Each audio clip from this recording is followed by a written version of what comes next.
Les chercheurs découvrent un avion perdu depuis longtemps enfermé dans un iceberg arctique, mais leur excitation se transforme rapidement en horreur lorsqu'ils jettent un coup d'œil à l'intérieur.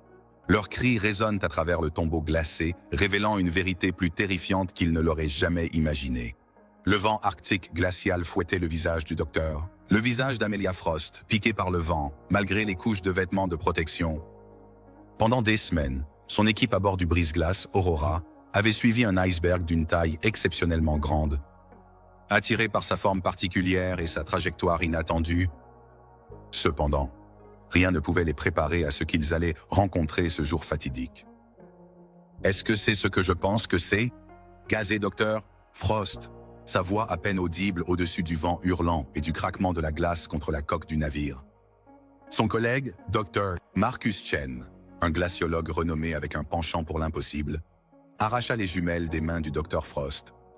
Ses yeux s'écarquillèrent d'incrédulité alors qu'il se concentrait sur l'anomalie bizarre devant eux.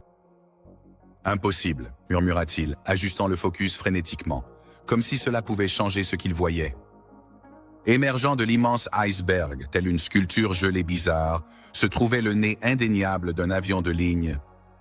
La glace s'accrochait à son fuselage, créant un drap fantomatique qui floutait les lignes entre le métal et le glacier.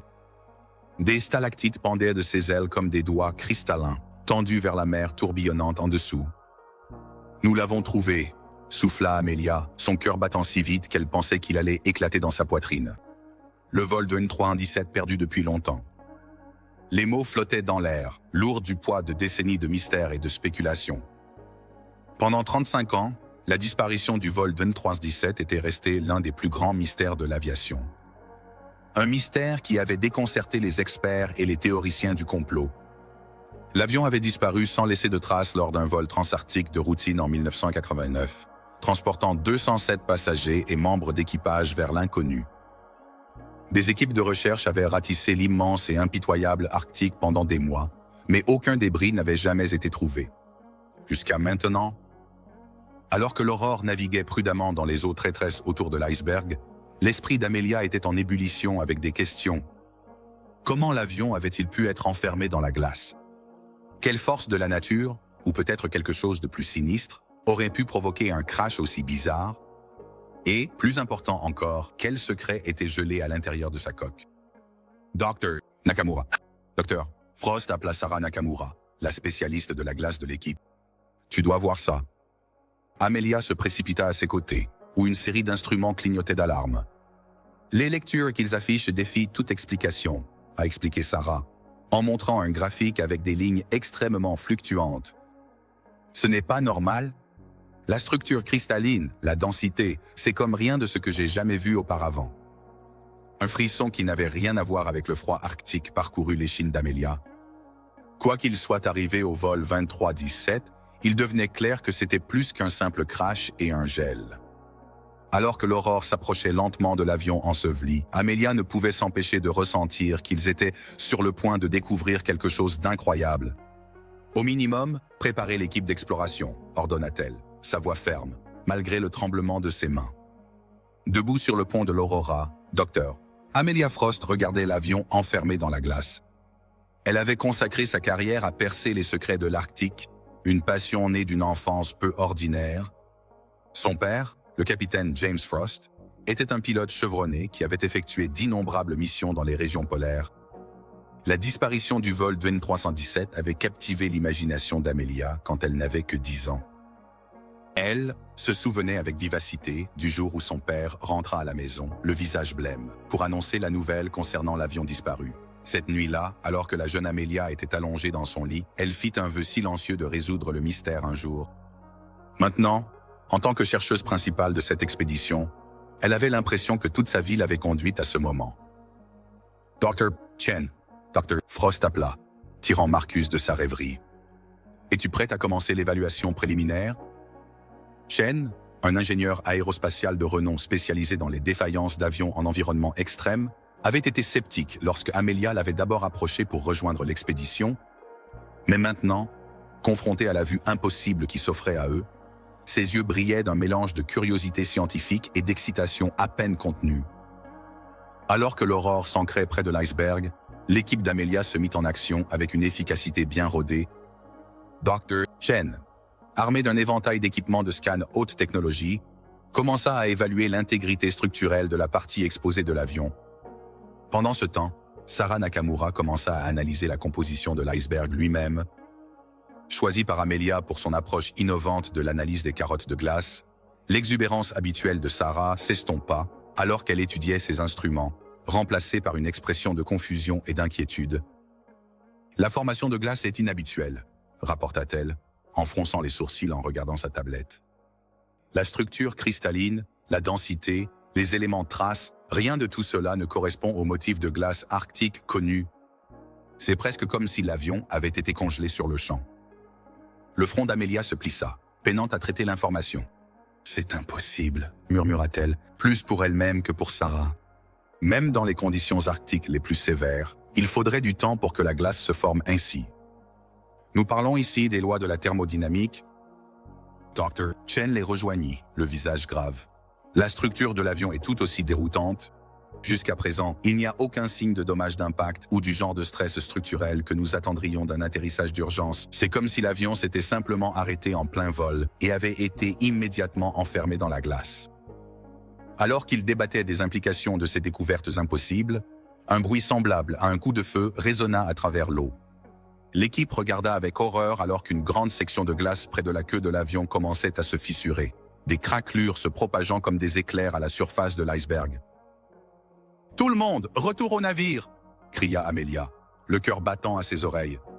Ils se précipitèrent à travers la glace, les gémissements et les craquements de l'iceberg les incitant à avancer.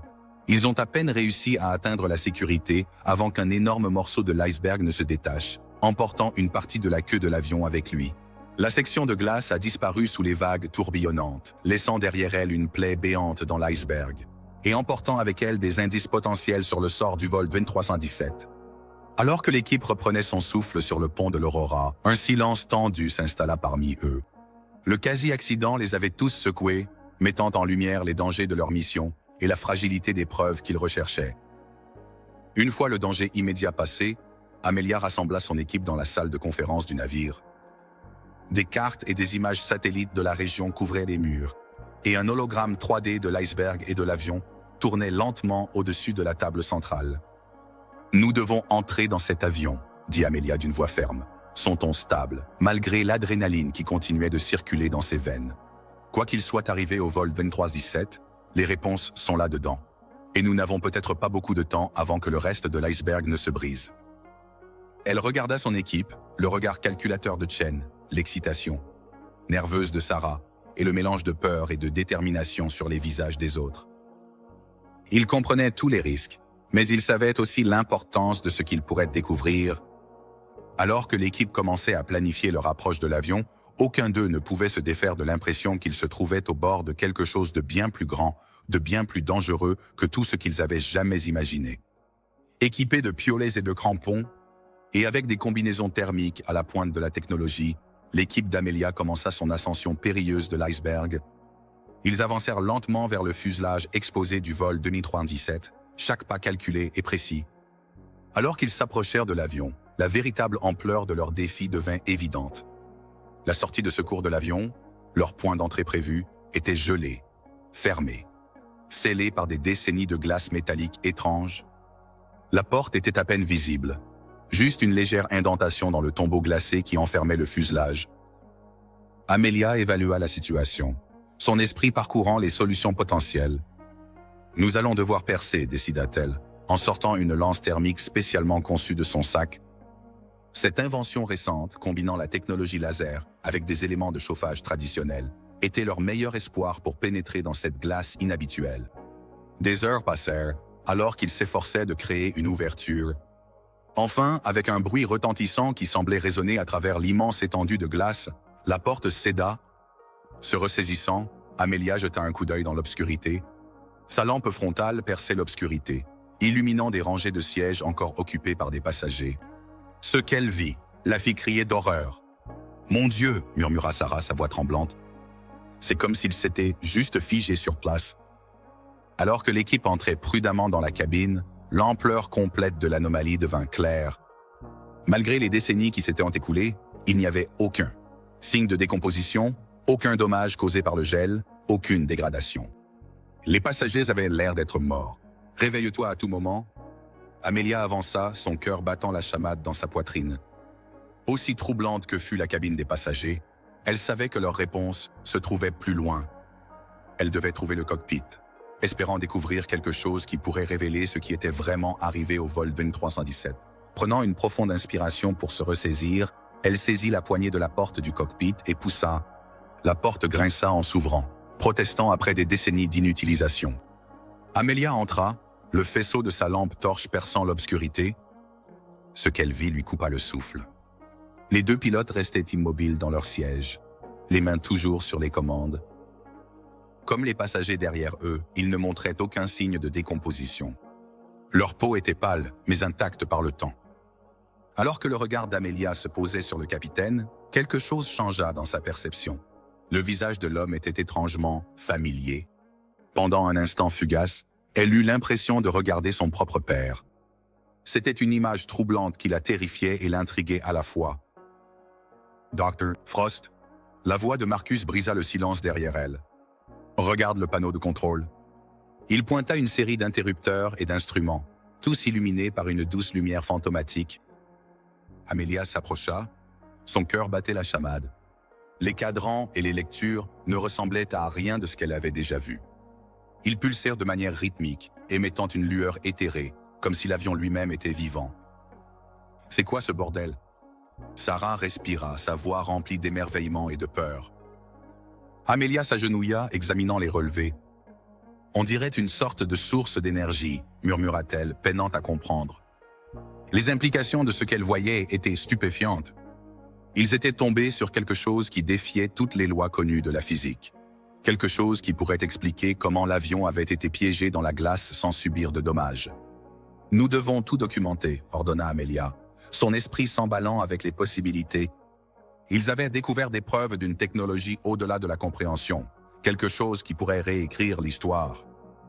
Alors qu'ils rassemblaient des échantillons et des données, un grondement soudain secoua l'avion, les faisant tomber. « Il faut qu'on sorte d'ici !» cria Amelia, la panique montant. La structure de l'iceberg avait changé, et la menace d'un effondrement planait sur eux.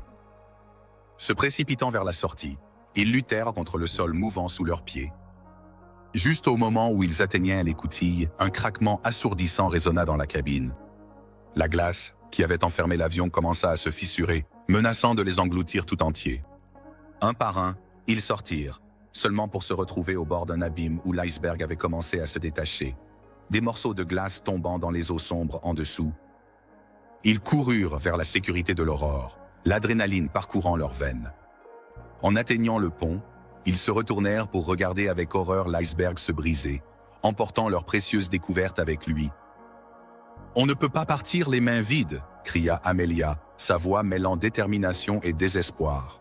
« Nous devons envoyer un drone, récupérer autant de données que possible. » Avec une efficacité frénétique, ils déployèrent le drone, regardant alors qu'il plongeait dans les profondeurs glacées, capturant des images du chaos en dessous.